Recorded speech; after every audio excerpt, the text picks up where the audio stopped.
Здравствуйте! Изменим ориентацию модели вторым способом. Включаем для наглядности основные плоскости. Запускаем инструмент «Переместить, копировать тела» и выбираем тело.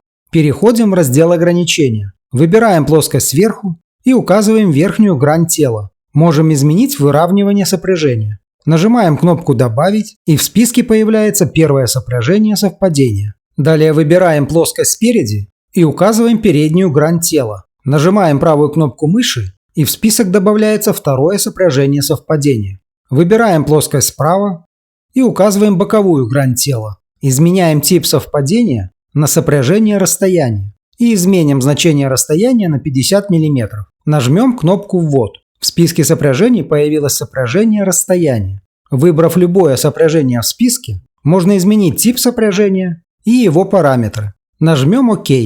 Ориентация модели изменилась. А подробный обзор инструмента смотрите на моем канале.